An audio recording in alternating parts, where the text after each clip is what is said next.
నమస్తే రమ్మగారు. నమస్తే జయ. మంచి స్టోరీ చెప్పండి. మామూలుగా మనం అత్త కోడళ్ళ తగాదాలు వింటామా జయ? మనం కోడళ్ళం అనుకో, అత్తగారులు అందరూ ఇలాగే చేస్తారనిపిస్తుంది కదా. అదే మనమే అత్తగారు అయ్యామనుకో, ఈ కాలం పిల్లలతో పితపకాలం పితబుద్ధులు అంటాం. పాపిష్టి పిల్లలు. ప్రెసెంట్ మనం ఫస్ట్ వర్షన్ లో ఉన్నాం రమ్మగారు. అదే మీరు నేను కూడా. ఈ పిల్లల్ని సరిగ్గా పెంచలేదు, పిల్లల పెంపకాలు బాగోలేదు, ఆ తల్లి ముండకు బుద్ధి లేదు, ఇలాంటివి తిట్టేస్తారు. నానా మాటలు అంటాం. తల్లుల పెంపకం అలా ఉంది, అంతే కదా. అంతే. అదే మన పిల్లలు సరిగ్గా లేరనుకో, మన పిల్లల ఫ్రెండ్స్ సరిగ్గా లేరంటాం. ఆ జతలు మంచివి కాదు, అందుకని ఇలాంటివి వచ్చినాయి. వాళ్ళు ఎవరితో జత కట్టి ఇలాంటి మాటలు ఇప్పుడు పక్కన వాళ్ళ మీదే పడతాం. మనం కోడళ్ళుగా ఉంటే అత్తలది తప్పు, అత్తలుగా ఉంటే కోడళ్ళ తప్పు కదా. అంతే అంతే. ఒక కథ చదివాను జయ, భలే ఇంట్రెస్టింగ్ ఉంది, నాకు నచ్చింది. ఒక ఊళ్ళోట ఓ శాంతమ్మ గారు ఉన్నారు. ఆయనేమో ఒక సూరపరాజు గారు, మంచి సంపాదన పరులు, బాగా ఆస్తి స్వాస్తి ఉన్నాయి. ఈవిడ ఒక మాట, ఒట్టి ఒక మాటకి 10 మాటలు, 10 మాటలకి 10,000 మాటలు అనే రకం ఆవిడ. కయ్యానికి కాలు దూతుంది, ఏ చిన్నది వచ్చినా విసుకుంటూనే ఉంటుంది, రుంజుకుంటూ ఉంటుంది, పైకి అనేస్తుంది, నీదే తప్పు అంటుంది, మీ వాళ్ళందరూ ఇంతే అంటుంది, నీలాంటి వాళ్ళని ఎంతమందిని చూడలేదు అంటుంది, నేను ఇంత పనితి తెలుసు, మీ అమ్మ కూడా ఇంతే అంటుంది. ఇక ఇన్ని రకాలుగా అనే ఈ మామూలు కోపిష్టిది కాదు.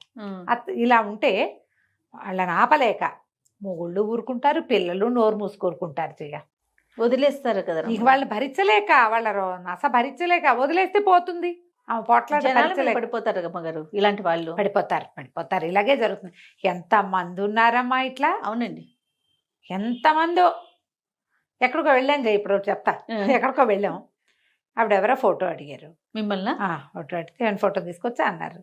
వద్దమ్మా, దేవాలయం మీరు ఇచ్చేదండి మేమే తీసుకుంటాం, మీ ఫోటో ఆమె తీసేసుకుంటారా? వద్దండి, వాళ్ళు ఎవరికి ఇవ్వలేదు, మీరు కూడా తీయకండమ్మా. ఆయన దేవాలయంలో ఉన్నారని అంటే ఏం పర్వాలేదండి, పర్వాలేదంటారు. ఏం పర్వాలేదు ఏంటమ్మా, గుళ్ళో నాకు ఇష్టం లేదు, దేవాలయంలో నన్ను ఫోటోలు తీసుకోవటం ఏమిటి, నేను భరించలేను దాన్ని, బయటికి వెళ్ళాక తీసుకుందామని చెప్తాను చెయ్య చాలా మందికి నేను. కొంతమంది వెయిట్ చేస్తారు, కొంతమంది కోపం వస్తుంది, ఏమిటి వీడు పోజు కొడుతోంది అనుకుంటారు, ఏమిటి నాకు అంత మాత్రం నియమం ఉండకూడదా అనుకుంటా నేను. నా బతుకు ఒక నియమం వద్దా, నాకు అలాగే అనిపిస్తుంది. వాళ్ళ సంగతి ఎట్లా, నాకు అవమానంగా ఉంటుంది. నన్ను ఇప్పుడు ఏ గౌరవంతో నువ్వు నన్ను ఫోటో అడిగావు, అది నువ్వు నిలబెట్టుకోవాలి, నన్ను కూడా నిలబెట్టుకొని ఇవ్వాలి కదా. మీకే నా సెల్ఫ్ ఎస్టీమ్, నాకేం ఉండదు, పాడు ఉంటుంది కదా. నవ్వు వస్తుంటుంది. ఇవాళ ఎంతమంది శత్రువులు అయ్యారు నీకు అని అడుగుతారు మా వాళ్ళు. ఫోటో ఇవ్వకపోతే కుదరదు, అందరూ బయటకు వచ్చాక ఇస్తానమ్మా అని చెప్తా. కొంతమంది పాపం ఉండి ఫోటో కోసం ఆగామండి అని తీసుకుంటారు, ప్రేమిస్తారు వాళ్ళు. నన్ను విమర్శించడం వాళ్ళ ఉద్దేశం కాదు, నాకు యాటిట్యూడ్ అనిపిస్తే నువ్వు నన్ను, నీకు మంచి మాట చెప్పడం ఎందుకు, మంచి మాట చెప్పే వాళ్ళకి కూడా యాటిట్యూడ్. వీళ్ళే ఈ శాంతమ్మ గారు అనమాట. ఓకే, వాళ్ళే. అయితే ఈవిడ పోట్లాడేసేది, ఇక పుట్టింటి వాళ్ళని లేదు, అత్తింటి వాళ్ళని లేదు, కొడుకు పెళ్ళి వాళ్ళని లేదు, అందరు ఇదే గోల. సరే అందరు అనేవాళ్ళు, అమ్మో రేపు పొద్దున్న దీనికి కోడళ్ళు వస్తే ఉంటారు వాళ్ళు దాని సంగతి అనుకునేవాళ్ళు. ఇద్దరు కొడుకుల్లో పెద్ద పిల్లాడికి పెళ్లి చేశారు. పెద్దవాడి పెళ్ళాము మేనమావ కూతురు కాదు, మేనమావ కూతురు. ఈయన ఏమనుకున్నాడు, సొంత మేనగోడలు కమల పిల్లని ముద్దుగా చూసుకుంటుంది, తన రక్తం కదా. చాలామంది పోట్లాట కోర్లు కూడా మేనగోడళ్ళు అనగానే మెత్తగా ఉంటారు కదా. ఎంత బాగా చూసినా కోడళ్ళకి చాలదనుకో, మేనగోడళ్ళైనా సరే కోడళ్ళకి సరిపోదు, మేనత్తే కదా అని అనిపించదు. తక్కువ మంది ఉంటారు మేనత్తే, మన మేనత్త, మన అత్త, మనం వీడితో బాగా ఉండాలి అనుకునే వాళ్ళు 50% కూడా ఉండరు జయ. అక్కడ అత్తగారితనమే నడుస్తూ ఉంటుంది ఏం చేసినా సరే. సరే బాగుంటుంది అనుకుంటే ఇక మేనగోడల్ని కూడా ఆవిడ వదల, అన్నిటికీ కసిరేది, కేకలేసేది, తిట్టేది, మీ అమ్మ ఇంతేననేది, నువ్వు ఇంతేననేది, ఏదో అనేది అనేది అనేది అనేది విరక్తి పుట్టింది దానికి, ఆ కమలకి, ఆ పిల్లకి విరక్తి పుట్టి, నేనుండను, నేను రాను, వేరు కాపురం పెడితేనే వస్తా, నన్ను తీసుకురావడానికి రా, నువ్వు మీ అమ్మ దగ్గరికి అయితే నేను రాను బాబా అని మొగుడికి చెప్పేసింది, వెళ్ళిపోయింది. ఏం చేస్తారు, ఆలోచించి ఈయన పెద్ద పిల్లాన్ని బయట పెట్టడం ఇష్టం లేదు, వ్యాపారం అంతా కలుసున్న వ్యాపారం, ఇవాళ ఇల్లు వేరైతే రేపొద్దున వ్యాపారాలు వేరైపోతాయి. ఆలోచించి రాజుగారు ఏం చేశారు, సరే వేరే ఇల్లు తీసుకుని పిల్లని కాపురానికి తీసుకొచ్చారు. సరే కొన్నాళ్ళకి వాళ్ళకి ఒక కొడుకు కూడా పుట్టాడు. రెండో పిల్లాడి పెళ్లి సంబంధాలు రాల. ఈయనకి భయం పట్టుకుంది. ఉన్న ఒక బావమరిది కూతుర్ని ఇక్కడ చేసాం, ఇదేమో ఇట్లా తగలబడింది, ఎవరిని తెస్తే ఏమవుతుందో, ఎవరిని తెచ్చినా ఇదే కదా. ఇక రోజులు గడిచినాయి. సరే ఏమైంది, ఈయన ఒకనాడు పై ఊళ్ళో ఉన్న ఒక స్నేహితుడిని కలవడానికి వెళ్ళారు. కొంచెం కలిగిన కుటుంబమే వాళ్ళు కూడా, వీళ్ళలాగానే స్థితిపరులు. అయితే ఏమైంది, వాళ్ళ ఇంటికి వెళ్తే ఈయన కబుర్లు చెప్పుకుంటున్నారు. ఆయనకు ఒక కూతురు ఉంది, ఇంకా ఎవరో 2-3 పిల్లలు ఉన్నారు. పిల్ల కొంచెం చక్కగా కుదురుగా ముచ్చటగా చూడడానికి బాగుంది, జడగిడ చక్కగా ఉంది. పిల్ల అటు ఇటు తిరుగుతుంది. ఈ లోపల ఏమైంది, వీళ్ళు పిచ్చాపాటి హాల్లో కూర్చొని మాట్లాడుకుంటున్నారు. లోపల ఏదో వంట ప్రయత్నం చేసుకుంటున్నారు తల్లి కూతుళ్ళు కలిసి. ఒక చీరల వ్యాపారస్తుడు వచ్చాడు. వచ్చేసరికల్లా చీరల వ్యాపారస్తుడు అయ్యగారిని ఈయన పలకరించాడు. ఆ ఇంటి ఆయన పిల్ల తండ్రిని పలకరించిన తర్వాత ఏమన్నాడు, అమ్మాయి గారు దోసెడు వెడల్పు ఉన్న అంచున్న చీరలు తెమ్మన్నారు, గుంటూరు చీరలు వచ్చినాయండి, అందుకని అమ్మాయి గారి కోసం వచ్చాను అని చెప్పాడు.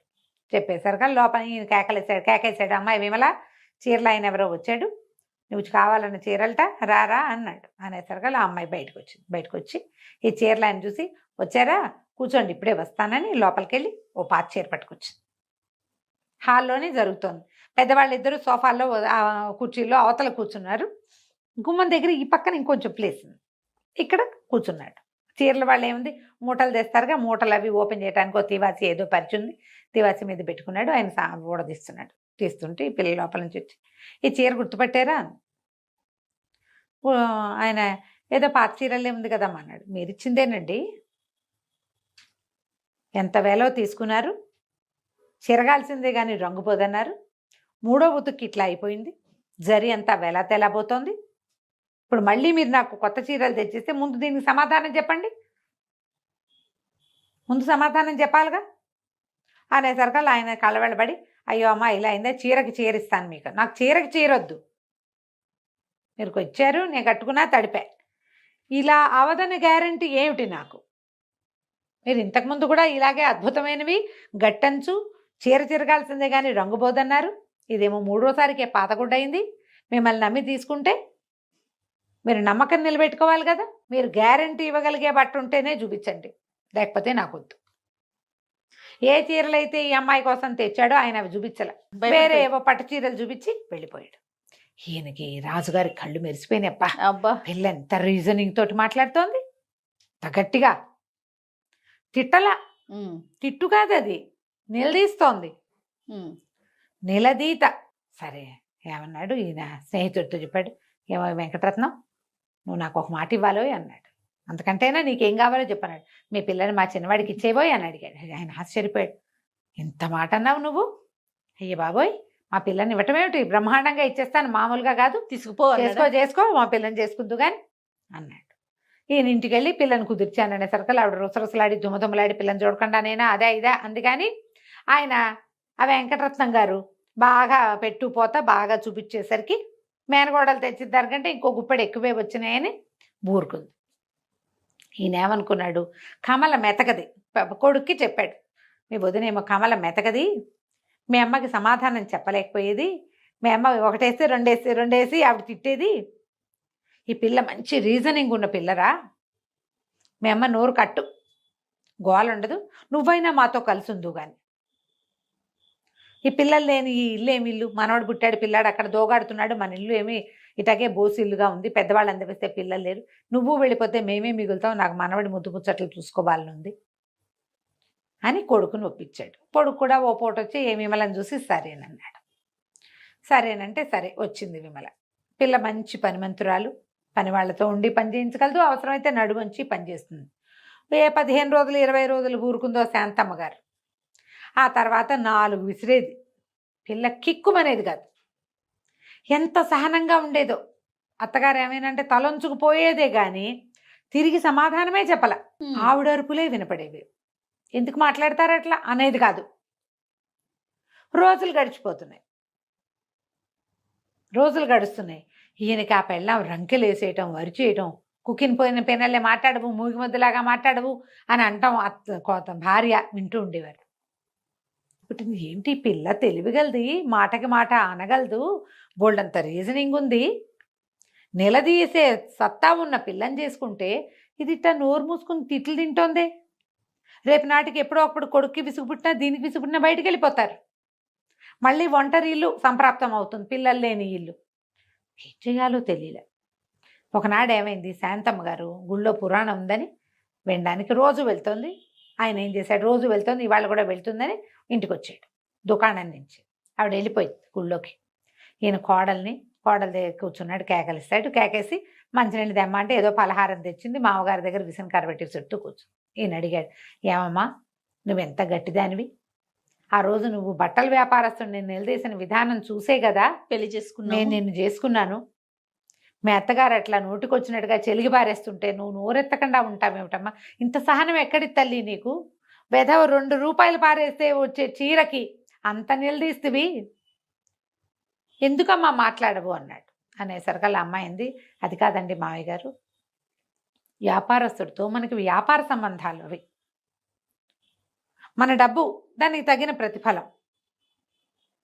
మనం ఒక వస్తువు కొన్నామంటే దానికి తగిన డబ్బు ఇచ్చుకుంటాం, మన డబ్బుకి తగిన ప్రతిఫలం చీరలోంచి రావాలి, వస్తువులోంచి. అది సరిగ్గా లేకపోతే మనం అడగాలి. నేను అందుకని అడిగాను. ఇప్పుడు ఇక్కడ నన్ను నానా మాటలు అనేది మా అత్తగారు, నా భర్తకి తల్లి, మా ఇంటి పెద్ద ముత్తైదువు. నేను ఆవిడని ఏమంటాను? ఏమైనా అంటే ఇప్పుడు వ్యాపారస్తుడు వాడు కాకపోతే ఇంకోటి వస్తాడు, ఈవిని తిడితే నాకు ఇంకో అత్తగారు వస్తుందా? తిరగబెడితే ఏముంది, తెగిపోతుంది. అక్కయ్య ఎట్లాగే కదా తెంపుకుని వేరే చోటకి వెళ్ళిపోయింది. నేను కూడా తెంపేస్తే ఎంతసేపు అనటం, అనగలిగి ఉండి ఎందుకంటలేదంటే తెంపేస్తే తెగిపోతుంది. ఏదో 4 మాటలుంటుంది పెద్దది, మా అమ్మ అయితే ఊరుకోనా నేను, అందుకనే ఊరుకుంటున్నా. ఏం చెప్పాలో తెలియలే ఆయనకి. సరేనమ్మా నీ ఓపిక, సహనమంతరాలివి. సరే భార్య వచ్చింది కాసేపటికి. వచ్చాక ఆవిడ లోపలికి వచ్చి కూర్చుంది కాముగా. ఏమండి దగ్గరలో మంచి రోజు ఏముందండి అని. నాకేం తెలిసే, నీకంటే మంచి బాగా తెలుసా నాకు అంటే, కాదండి ఒక మంచి రోజు చెప్పు. ఇప్పుడు ఏం చేస్తావు నువ్వు, ఏ శుభకార్యం చేయబోతున్నావు, ఎవరిని తూర్పార పట్టడానికి ముహూర్తం కావాలి నీకు అని అడిగాడు. ఎవరితోట తగాదా పెట్టుకోవడానికి ముహూర్తం కావాలంటే, కాదండి పెద్దబ్బాయిని కోడల్ని మనవడిని ఇంటికి తెచ్చుకుందాం మంచి రోజు చూసి అన్నాడు. అనేసరికి ఏమిటో నీకు ఇలాంటి బుద్ధి వచ్చింది అన్నాడు. ఏం చేయనండి, గుళ్ళోకి వెళ్ళా, ఇవాళ పురాణం లేదుట, ఇంటికి వస్తే వాకిట్లో కోడలు మీరు మాట్లాడుతున్న మాటలన్నీ వినపడుతున్నాయి, అక్కడే కూర్చుని విన్నాను, ఆలోచించుకున్నాను. ఈ పిల్లని చెడగొట్టుకుంటే నాకు మంచినీళ్ళు పోసే దిక్కు కూడా ఉండదు, అది ఊరుకుంటోందని నేను రెచ్చిపోతున్నాను. ఆ కాస్త తీరాక ఇంకేముంది అనేసరికి ఆయన మెచ్చుకున్నాడు. పని ఇది కదా కరెక్ట్గా సరైన ఆలోచన. కోడళ్ళ శాంతమే అత్తగారులకి ఒక్కొక్కసారి ఆహారం కింద ఉంటుంది. అత్తగారి శాంతము కోడళ్ళకి అలాగే ఉంటుందమ్మా. తెంపుకుంటే ఎంతసేపు, ఏ బంధమైనా తెంపేస్తే ఎట్లా పోని నువ్వు తెంపేస్తావు, అత్తగారు తెంపేస్తుంది అనుకుందాం, కోడలు తెంపడం గురించి కూడా మాట్లాడదాం. అత్తగారులు తెంపేస్తారు కోడళ్ళతోటి, చిచ్చిపో నా ఇంట్లో ఉండటానికి వీల్లేదు. అదేమో నీ కొడుక్కి పెళ్ళాము, నీ మనవలకి తల్లి, నీ ఇంటి దాన్ని సంపదని పంచుకునేది, ముందుకు తీసుకెళ్ళేది. ఎట్లా తెగిపోతుంది ఆ బంధం, తెగదు. పోనీ నువ్వు అత్తగారితో తెంపేస్తావు, కోడళ్ళు తెంపుతున్నారు కదా ఇప్పుడు ఈ కాలం అదే కదా, అత్తగారితో తెంపేస్తావు. అది నీ మొగుడేమో అత్తగారు కన్న కొడుకు, నీ పిల్లలేమో అత్తగారి మనవలు, నువ్వు అనుభవించేదేమో అత్తగారి వంతుకొచ్చిన ఆస్తి, నువ్వు పెట్టేదేమో ఇంటి పేరు అత్తగారింటి పేరే. నువ్వైతే మీ నాన్నింటి పేరు ఉంచుకోగలవు కానీ నీ పిల్లలకి మీ నాన్నింటి పేరు పెట్టలేవు కదా, పెట్టలేవుగా, మొగుడింటి పేరే పెట్టాలి. అంటే అది ఎవరిది, అత్తగారిది కదా. ఎక్కడ తెగుతుంది జయ ఇది, అస్సలు ఎందుకు ఆలోచించరో నాకు అప్పటికీ అర్థం కాదు. ఆవిడ నన్ను అలా అంది ఇలా అంది అంటారు. మీ అమ్మ అంటే మీరేం చేస్తారు, నీ కూతురు పోట్లాడితే నువ్వేం చేస్తావు, 2 ఆలోచించుకోండి. పెద్దవాళ్ళు ఇది నా కూతురు లాంటిదే, నేను ఎట్లా ఓ ఇంట్లో దీపం పెట్టడానికి వచ్చానో ఇది కూడా నా ఇంటికి అలాగే వచ్చింది అని ఆలోచించాలి. కోడళ్ళు ఈవిడే మా ఇంటికి కులదేవత, నా మొగుడికి తల్లి అని ఆలోచించుకోవాలి. ఒక్కోసారి ఆలోచించరు, బ్రహ్మ రాక్షసులు అయిపోతారు మనుషులు. ఏ హక్కుల కోసం వాళ్ళు పోరాడతారో మనకు అర్థం కాదు. అవునండి, ఆ హక్కులు లభించాక ఇంకేముంది, అంతే కదా. లభించకపోయినా నువ్వు మనిషివే, లభించినా నువ్వు మనిషివే. తెంపేసుకుంటే తెంపేసిన వాళ్ళు అవుతాం అంతే కదా. ఇలా ఆలోచించి చూడండి. చాలా బాగుంది రమ్మగారు.